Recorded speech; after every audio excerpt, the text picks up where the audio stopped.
everybody, so today we are going to talk about sumac. It's a bright reddish, kind of burgundy colored berry that grows all over the world, but is especially popular in Mediterranean cuisine.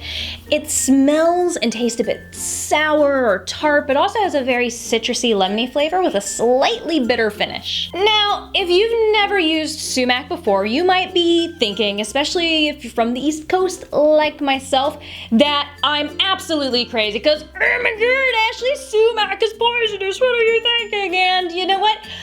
You would be correct, sir or madam, but also incorrect. Yes, while poisoned sumac is indeed a thing, especially if you've ever brushed up against it, like you would poison ivy, you will have a bad day. But culinary sumac, while it is technically related to poison sumac, is actually safe. The culinary is usually of the smooth or the Staghorn variety. When it's ripe, it's somewhat furry with a bright reddish color, standing upright. Poison sumac, on the other hand, is white, hangs down kind of in these droopy things.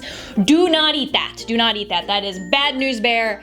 That is bad day. The only time that you might want to avoid sumac is if you're colorblind and trying to harvest it in the wild, or more importantly, you're allergic to cashews, mangoes, pistachios, or any of those, because they're actually in the same plant family as sumac. So if you're allergic to one, there's a good chance you might be allergic to the other. If you are harvesting fresh sumac for culinary use in the wild, be sure to do so prior to any rain, because it's actually the malic acid that forms on the outside of the berries that gives it that tart, distinct flavor.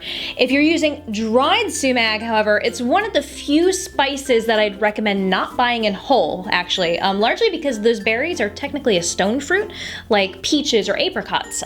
They have this large, very hard seed on the inside, and though you can actually eat the seed, it's a bit difficult to grind up and chew down and doesn't actually impart the tart flavor that you're going to be looking for. Sumac is used almost exclusively in savory dishes, but occasionally you might find it in some creamier desserts. Ground up, it's often used in salads and wraps and marinades and even as a rub.